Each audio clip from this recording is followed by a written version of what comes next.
Well, my onion sets have arrived. I have stir-on and red carmine. 200 of the stir-on, 100 of the red carmine. And I get to plant now. Finally, the rain has stopped. I purchased these from Vessie's, and I purchase them every year in January to make sure that there's still stock, along with my potatoes.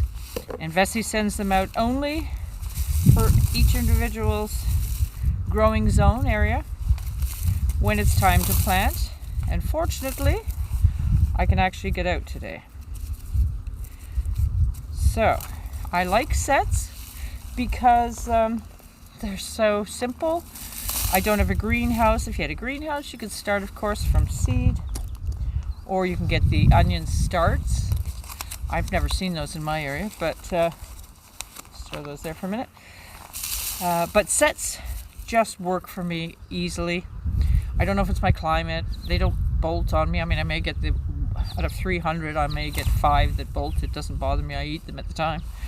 And but again, maybe my climate, because of the so cold when I'm putting them in, may help them, stop them from bolting. So I plant them 1 to 2 inches deep and 6 inches apart in every way. So from tip to tip of my hand is 6 inches. So that's what I'm going to get on. See how many. I've chosen this bed, never planted in this bed onions before. I just think it's time to change it up and bring them up here. And I have something growing there. It looks like it comes up every year, to be honest. I'm sure I pulled them out last year, but I think its leaks keep coming. Anyway, we'll get to just plant around that.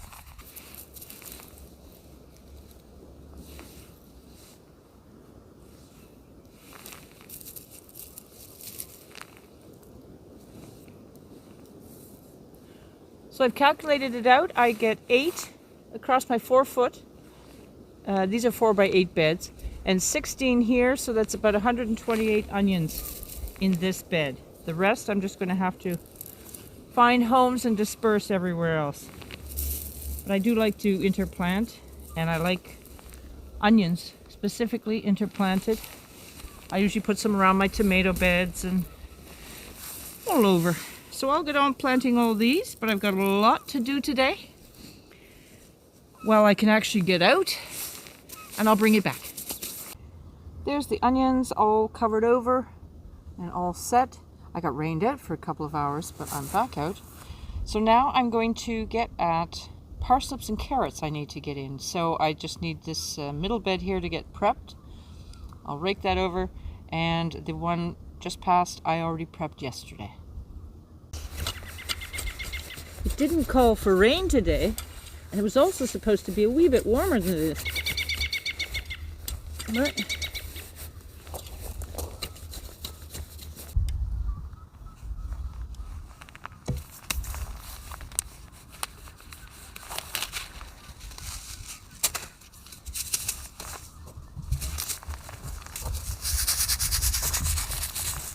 parsnips first. Now, I made a mistake this year. Out of all my seed orders, I didn't order parsnips, so these are last year's, 2023. Which one seed you should get every year is parsnip. However, I'm going to oversow them. I can thin out later, because I've done some trials myself by chitting them, the old ones, the year-old, and gosh, it was either 65, 69% came up. So I just have to oversow them.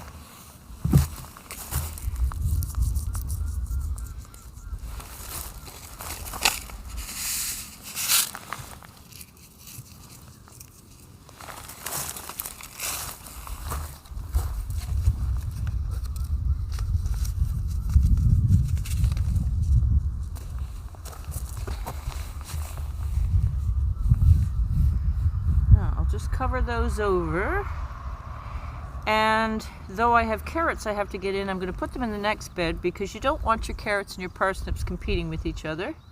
So I'm going to put Swiss chard beside my parsnips.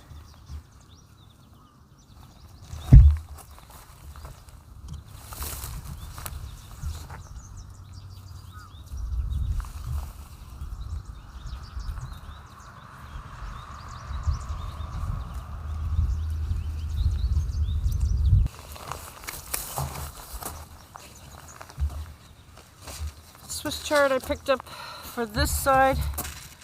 I've got many varieties, but this one is called 5-color silver beet. Funny thing about it, it originated in Australia.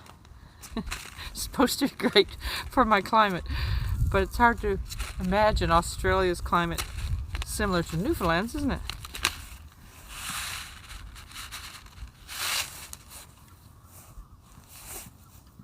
Now these are fresh seeds, so I will place them accordingly.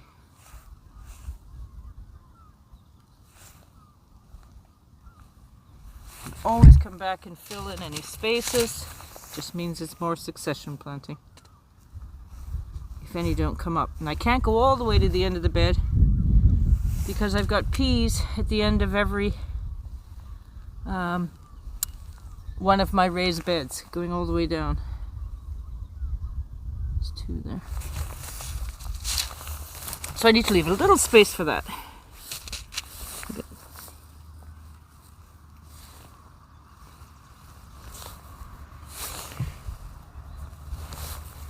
And everywhere I touch, the worms are sliding away. I'm bothering them today.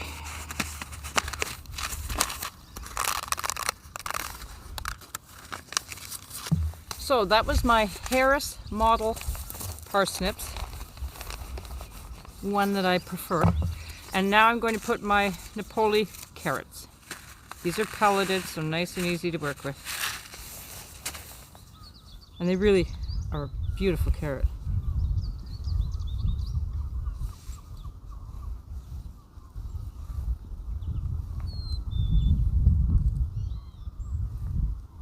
I think here you can see my peas have come up.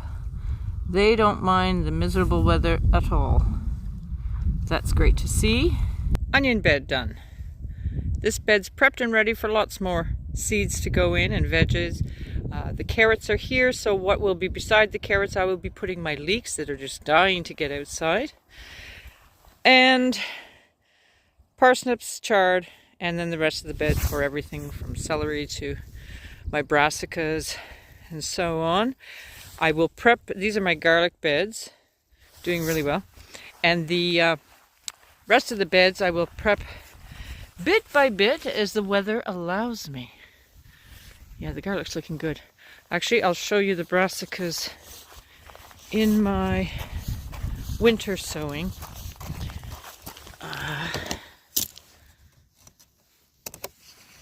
You can see the rain. This one, oh, this one's some kale.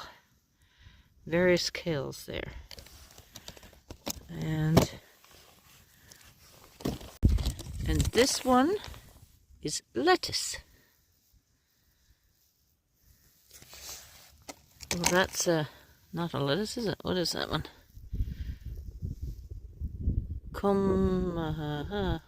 Oh, Kawatsuna. So sort of a leafy green, but of the brassica family. This one's my broccoli. You can see some frostbite, but they're doing really well. We had full-on frost actually yesterday morning. And I did check on these, and they were filled with ice in there because it's still quite filled with moisture. But this is an amazing way to sow my vegetables. And they'll be ready to go out in the beds without hardening off. Looks like I got some sketchy germination in this one. This is cabbage. And if I recall, I planted some older ones, so they didn't make it. But I've got lots more inside also. Now this is the little bed that I put the seeds that don't mind cold weather. I see lettuce is coming up. This was 2 weeks ago. And, oh, this would be turnips, white turnip. My green onions are okay. Arugula, loves the cold actually. And over there is the Mizuna. And there's a ring of tatsoi going there also. So I'll wait and see what else is coming. Looking good though. Here in my upper bed, I call this area, I have yet to prep the beds. As you can see, it's just really strewn with hay at the moment. However, I planted my broad beans probably 2 weeks ago, I think, in this bed. They don't mind being planted in the cold. What they do mind though is excessive wet rain. They can rot off and just go to mush. And they haven't germinated here, and we've had 2 weeks of pretty much daily rain, so I'm a little concerned. But what I just did was I just dug trying to find one, and sure enough, it had a nice big taproot there. So I'm going to leave them for now, fingers crossed. But so much rain has fallen, it's kept me indoors for 2 weeks. But these poor little things, I hope, are going to be fine. One of them is. I hope they all are. And this is an onion that I guess is going to go to seed. It was in here. Actually, isn't that a big... I don't know how it got here. This is on the edge of... I mean, there were no onions planted here, so I have no idea. Some squirrel or something's put this here. But I couldn't get it out last year because it's actually, the root is under this rock. I left it. So I'll get a nice pretty allium bulb on, flower on top. Well, the weather just won't cooperate today. It's doing everything it said it wasn't going to do. There's a fog rolling in, wind is picking up now, and it's starting to drizzle again. So I'm going to head indoors, but thank you so much for watching. Take care, and we'll see you soon.